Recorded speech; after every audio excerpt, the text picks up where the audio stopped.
it's going to be slightly wider. So I've prepared this talk on generative models. In particular, this is a technique that is very common for computer vision problems. And I will discuss applications for fast simulation. So I will start with an introduction on simulations and why fast simulation is important. And the point for, where is this moving by itself? The point for, can you, yeah, sorry. Okay, yeah. So, and move on to generative models and give you a few example applications that are used in our field. So, yeah, but now it doesn't move today. So, starting with simulation, well, you all know, I guess, very well why it is so important. We need the simulation from the very beginning of experiment lifetime to the very final stages of data analysis. And this means that we often need to generate very large statistic samples for many different reasons, starting from reducing systematic errors or studying very rare channels. This means that we need to modify, to model complex physics, model complex physics processes or geometrical setups, geometry setups. And this means that our project problem becomes very heavy on whatever is computation and computational needs. Already now, 50% of WLCG computing grid resources are used for simulation. And if you look at what Atlas measured in the last 1.5 years, this was presented at the LPCC workshop last June, they actually devote to Monte Carlo production almost 70% of their resources. So it's a huge number. So what is the problem? As you were very well known, high luminosity LHC will scale up luminosities by orders of magnitude, and this will in turn increase the needs for Monte Carlo production, for Monte Carlo samples, because we will need to reduce errors that are related to simulation. This is, for example, estimate of the needs. This is still from Atlas. This is an estimate on CPU needs. This is just a projection for 2017 data. But you see that the bulk of their computing needs expected from 2026 is still coming from Monte Carlo production. So numbers might change, but the full picture, the idea is already there. And we shouldn't also forget, because we always focus on high luminosity LHC, other communities as well, or intensity frontiers experiments. They might not need to deal with the quantity or the amount of data that we analyze at LHC, but they need to have very, very detailed description of large phase spaces. And this also can lead to large Monte Carlo production. So how do we speed up simulations? It's not something new. The problem is not something new. This has been done already for many years. There are different solutions that have been tried. For example, mixing data to simulation. One typical problem is the time and the precision that it takes to simulate pile-up events. One solution, this is an example from Atlas, for example, is to reduce CPU time and memory for this kind of Monte Carlo production, overlaying Monte Carlo events to real data events. There are other approaches, of course. We can introduce multi-threading or multitask in the computation, and this is done also in different kind of projects from Gaudi Hive, Gaudi NP, and GN4. This is, for example, is a GN4 scaling on Intel Xeon Phi processor. This is a result that was presented last June at the LPCC workshop. You can go also further than that if you want to introduce fine-grained parallelism. The GNP project aims at a factor 5 speed-up, introducing vectorization and concurrency at different levels. You can see a talk by Andrei Gheata on GNV on Thursday. Within this project, a lot of other improvements come that also reduce computing time. So in particular, for everything that concerns geometry libraries and CMG libraries. And Guillermo Maggio has a poster on that for Vallecorsa in particular. So even so, this level of speed up will not be enough to cope with the expected needs for something like around 4 in high luminosity LHC So fast simulation becomes the solution. This has been used already for many years in different experiments, usually when accuracy requirements allowed it.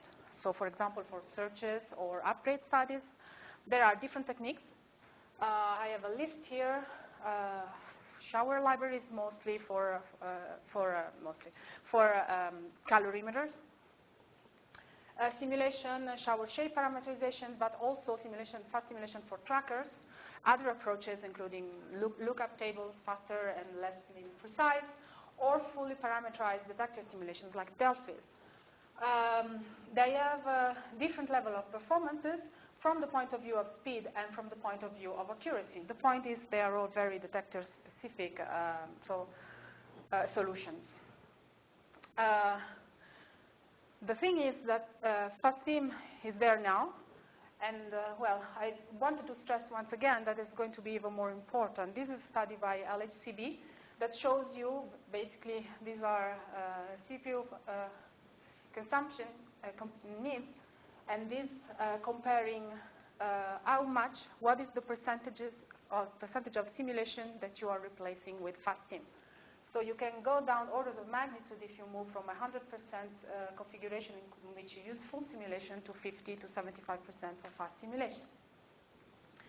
In general, though, fast simulation was not considered as part of the initial design in generic Monte Carlo programs. It's true the GNV as GN4, as a mechanism to include directly fast and full simulation. This has been unfortunately used not so much. I think a common framework becomes a priority at this point. It would bring a set of algorithms and tools and mechanisms to mix fast and full simulations. And in fact, there are already many studies that are trying to go in this direction. You can see here, for example, the work that is done by the FCC Gaudi framework. This is based on GN4.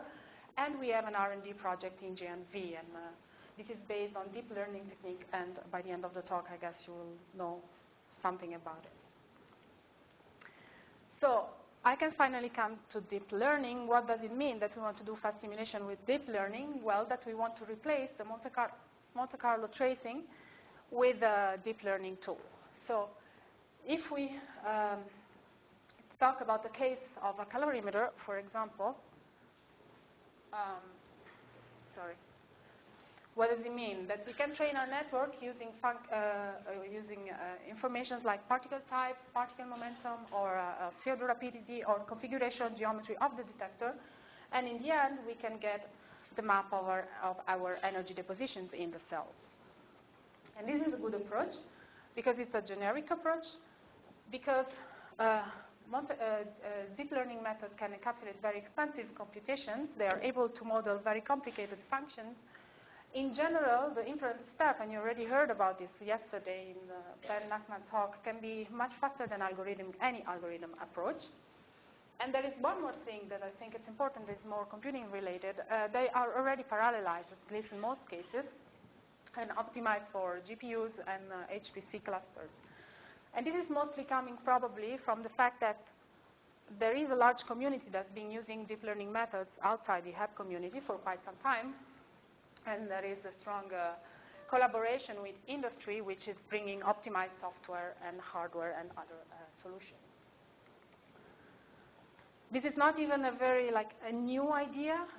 Already quite some time ago, there were first attempts or trying to create a learning tool that would be able to model or at least to map generated events to simulated events. There was the TurboSim project that was developed at Tevatron, and more recently Falcon, if you want its modern version, that was based on a KD3 that would learn the mapping between the generated objects in a lookup table and reuse it in the second simulation step. But let me go to generative models, which is really what I wanted to talk to you about here. What is the problem? What are generative models? Why are we interested in them? Generative models are supposed to solve a very simple problem. So if you have a data distribution that you want to reproduce, you want to sample events from something that has, from a model distribution that looks as close to data as possible, you already have well-known solutions. You can assume some prior form of your model distribution through set up some parameter and then make a maximum likelihood solution in order to draw samples from this parameterized distribution. So generative models do the same, except that they don't assume any prior form for your model distribution. They just use a neural network to learn it instead. And there are many of them.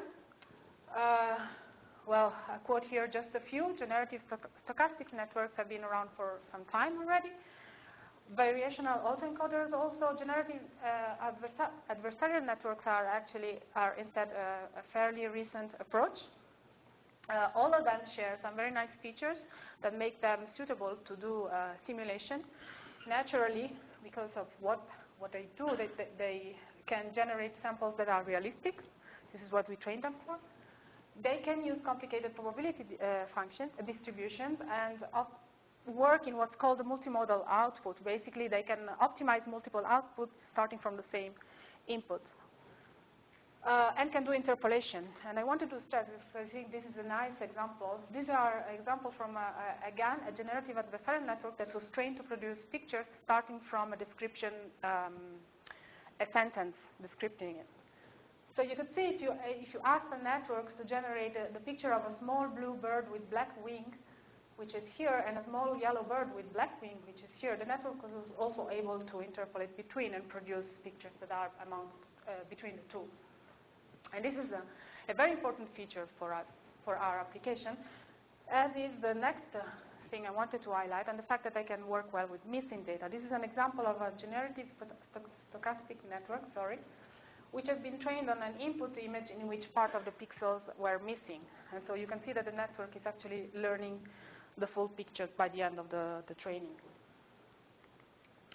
Of course, there are questions that need to be taken into account, and in particular, can we actually consider our problem as an imaging problem, the core question? Can we keep accuracy while we are doing things faster? And especially, I mean, we are preparing for higher granular problems. So can we keep this up? Are those methods actually going to sustain the increase in the demand of our problem? And of course, what are the resources in terms of training samples and in terms of computing resources that we'll need to use to do this? So there are many things I could show you. Generative adversarial networks, as I mentioned, is a rather new technique, and this is what I'm going to show you here. The idea behind rather new, because if you look, the PowerPoint version of my talk contains all the links already to all the reference here. So this appeared in 2014. The idea behind is that you're not training one network, but two. A generator and a discriminator network, and the picture that is usually used to describe this network is the counterfeiter and the police case, which, to be honest, I don't think fits that well. I'll use it nevertheless. The way it's used to describe this is that if you think of your generator as the counterfeiter, this is creating money that is fake and is showing it to the police, the discriminator. And the discriminator says, no, this is fake money. And what the police does in this case is sends feedback to the counterfeiter saying, hey, this is fake because of this, and that, please improve. Okay, so you see why this is not really a realistic picture, but it might be, yes. Let's see, it isn't. So the counterfeiter is making new money out of this feedback, and then is reiterating again, until finally the counterfeiter makes money that is so good that the police is fooled. And this is the end of the training. In slightly more politically correct terms, if you want, the generator is trained to maximize the probability of the discriminator making a mistake. This means, and I'm using here a picture that is taken directly from the original paper, that if you start describing the data distribution as like this black line and the model distribution is in green and it's far off, completely different, and the discriminator is kind of a classifier, but it's not that good. This is the probability, and it's still making some mistake. So this is the beginning. Then you train the discriminator to actually see the difference between the two samples, and you feed back the gradient, so this is the police feedback, to the generator adjusts and is shifting a little bit the model distribution, sorry, to fit the data. And at the end, the two are equal and the discriminator is completely confused and is unable to differentiate between the two. The distribution here is flat. So this is the idea. It's the basic idea. Original GANs were based on multi-layer perceptrons, so they were fairly simple GANs. Then came deep convolutional GANs, and then a long list, yes, of different applications. I just have a few of them here because are those that are mostly that have been used or are being used in the cases I'm going to show you. And in particular, conditional GANs, which is basically very useful because we are teaching the generator probability that is parametric. So basically, you can have one generator. Imagine you need to be able to simulate particles at different energies. You don't need to create a million different generators. You just need one, and you have an energy as a parameter here. You can also use this to do classification. And this is something very nice, I think very new, was presented in April at the ICLR conference. You can also train the generator on the feedback of aggregated multiple discriminators. For example, if you want to take into account a different kind of properties. So those are the basics. Now I'll show you just quickly some applications of this, and I say quickly because some you've already seen, others you will see it in parallel sessions. So let me start with the first works that appeared on this, the LAGAN and the CALOGAN. So the LAGAN, which stands for Location-Aware GAN, I should say was like a pioneering work, not because it was the first time that the GANs were applied to this domain, but also because, you see, the idea was to recreate jet images. This is a generator level study, so we are not yet at the level of simulation. I agree, fine, but you see this picture is very different from a bird picture or a flower picture. It's a picture that is almost empty. So it has some features that are common, that are uncommon for typical computing vision problems. And in particular, as I mentioned, they are sparse. They have a large dynamic range because here the color is the momentum of the pixel momentum the momentum recorded in the pixel. And you can see what's the many orders of magnitudes that it scales through. And okay, there are also location-dependent features, like for example, if you're looking at a jet, the substructure of the jet. And the results were very, very nice. I encourage you to read the paper. The CALOGAN was the natural extension of the LAGAN study. So building on this experience, CALOGAN wanted to reconstruct a jet in a calorimeter, with the typical Atlas liquid argon geometry, meaning that they're starting to look at something that has 3 dimensions, because this calorimeter is built by 3 layers that have different segmentation, so they have different depths, but also different transverse granularity, which makes the task kind of difficult. So the idea was to use basically 1 LAGAN per layer, and, which was most important, to use trainable transfer units to take into account in the training the correlation between 1 layer and the next. And the result was kind of a concatenation of these 2-dimensional images that was able to reproduce the full 3-dimensional picture. And you can look at the Oliveira's talk in the track 2 for this. And I will move on to the 3D GAN case, which is the application that we are developing within the GNV project. And I will discuss it in more details on Thursday afternoon. But just let me show you just very briefly what it is about.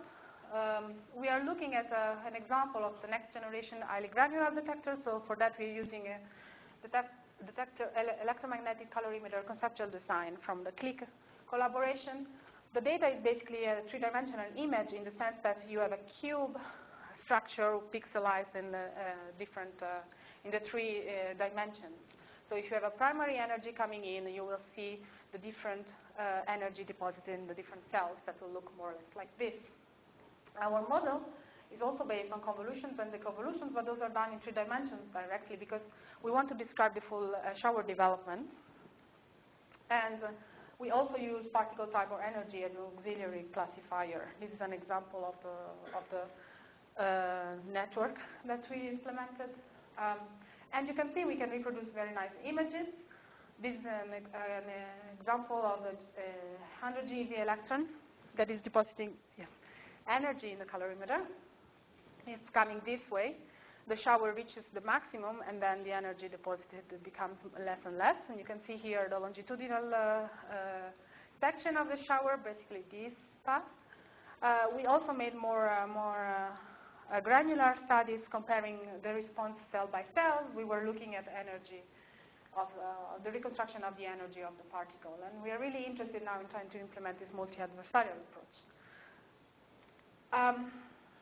But this, for us, is also like part of what we want to do. And I'll talk about details of our 3D GAN maybe in the parallel session. But let me take this opportunity to describe what I think is more important for this kind of audience. Because I mentioned at the beginning the importance of a general approach, a general framework. This is what we'd like to have in GNV. We would like to have a completely configurable tool in which we could choose a model, we could train it according to the detector that we want to simulate, the kind of physics that we want to simulate, and we would like to be able to use it afterwards, once trained, to generate as many events as we want.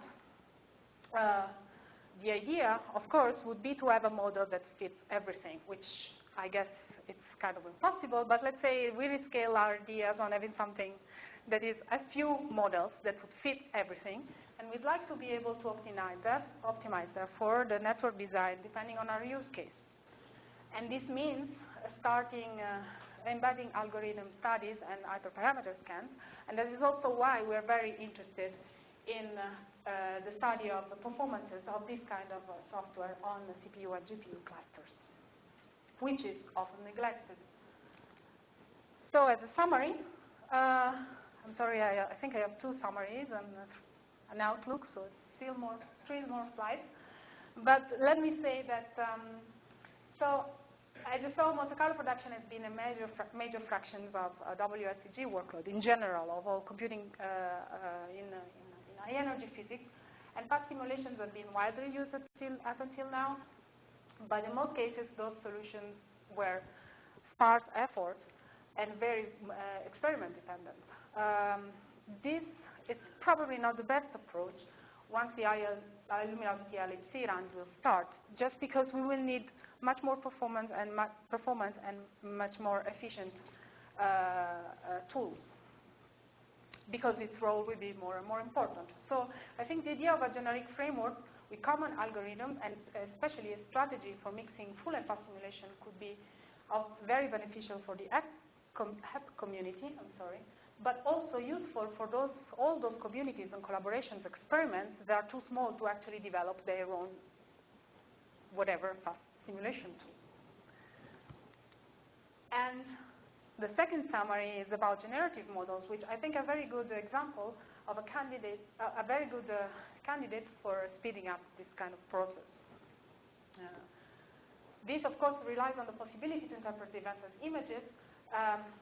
There are still questions for which we don't have full answers yet, but the first work that has been going on generative adversarial networks, which is what I presented here, but there's much more going on also on other models like the variational autoencoders, for example. They all look very, very promising. And in particular, the work we are doing, for us, it's important because it's part of a wider plan. And we would like to have a prototype ready in the GNV alpha release at the end of the year. And as an outlook, let me conclude saying that if what I'm told you or what I've shown you until here now is basically speeding up this part of the processing parabola, of course, much larger speed up can we achieve once we manage to speed up the whole chain, which should be the real goal of all these kind of studies. And I think machine learning in general, deep learning tools are something that are suitable to solve this kind of problems, because they can learn even features that are extremely complicated. So thank you. And let me say that I'm proud to be in a group, since I think this is appropriate. ACAT is very, very fond of this argument. So yes, GMV is a group that is very attentive to gender diversity, and I'm very proud to work with 41% of my colleagues that are females as myself. Thank you.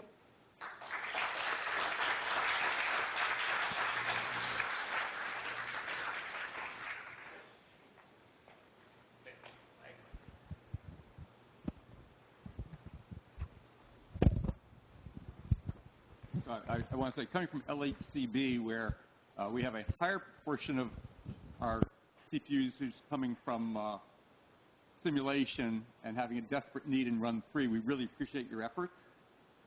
So one of the questions I have is how do you, somehow you have to build in loss functions so that you can capture the variations, the fluctuations, and the correlations within one event, but also in ensembles of showers. And how do you tell your generative models what characteristics are important in terms of the fluctuations and in terms of the correlations? Okay, so for us, for example, in this case, we are not looking at higher level variables, and we are these results are obtained assuming that thanks to the three-dimensional choice of the convolution, the network will learn how this, for example, energy deposit here is correlated to the next and next and the next. So we don't impose information from the outside on the correlation that there could be between the different parts of the picture. This is learned automatically by this model. But there are cases, there are ways to do that. And the way to do that is to add, well, I don't have a picture here, but of conditioning the network using external variables. And then this can be used for building the loss functions, depending on the kind of loss functions that we want to build. But in our specific case, we don't do that. So I guess the question is that, and I don't know how to phrase it correctly. Other people, yes. We can coffee. Yeah. Okay. There's a question in the back here. Sorry.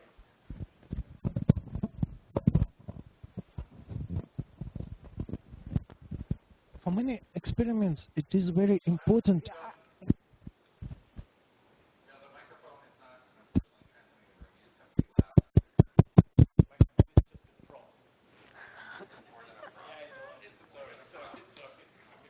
Oh, okay. Okay. So, for many experiments, it is very important to simulate Tina effects of electromagnetic showers. For example, backsplash, tails, and shower leakages. So my question is, does this effect included into attempts which you explain it in your talk? So let me rephrase just to make sure I understood that, also to repeat for those that in case did not learn here. Sorry, this is jet lag. I arrived yesterday night. Apologies. So the question is about how do we teach the tails to the networks, right? Yes, tails and backsplash effect. Backsplash. Well, I didn't take into account backsplash events for up to here. What we do is, tails are something that the network is actually able to learn because it can make up for the missing statistics in your data sample. So this is something that is feasible even with a relatively small sample. For backsplash events, sorry, I don't have an answer for you. No, we didn't. What?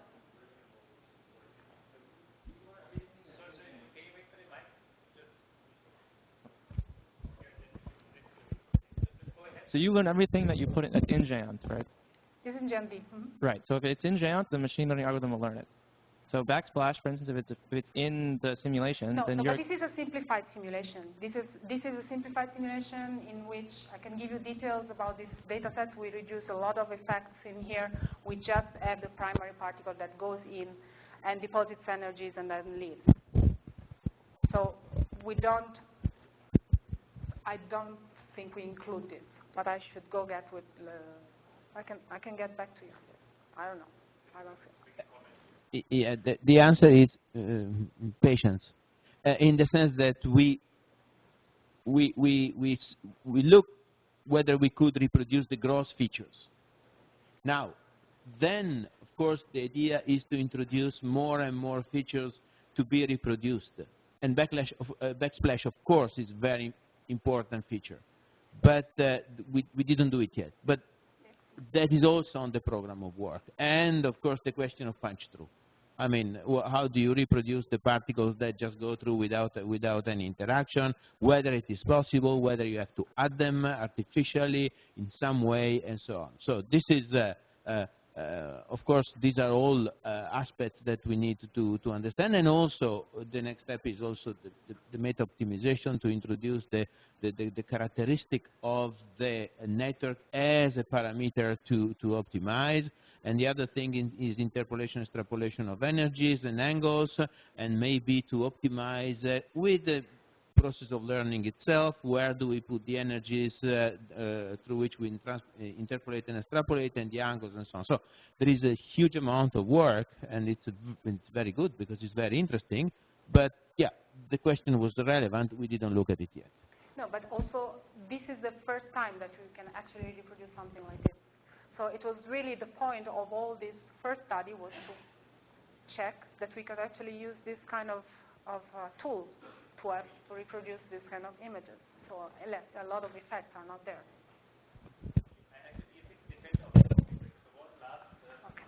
Okay. So nice summary. So you said Generative will provide a general framework for this kind of a path simulation. So then my question is, for example, when you train network, you use external package like TensorFlow and the Caffe or whatever, right? So machine tuning basically the libraries. So to also make the parallel on GPU and so on. So I do not have a clear, I think, a picture in framework wise. The Generative has its own scheduler, and how you actually mix this, between the full simulation and the path simulation, or part of maybe your pre-simulation will be path simulation.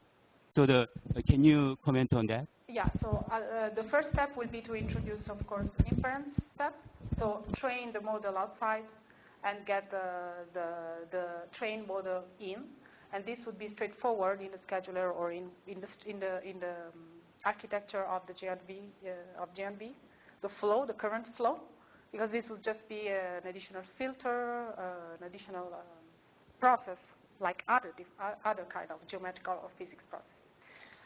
The integration of the training step would probably be done not within the scheduler. It would, because you see, to train, we need to have the full event, right? We need to have the full particle going through the detector. And so the whole information about the different cells in the colorimeter. So this is not something that, it would be a parallel flow if you want. It cannot be integrated like that. At least for now, we don't have a solution for that.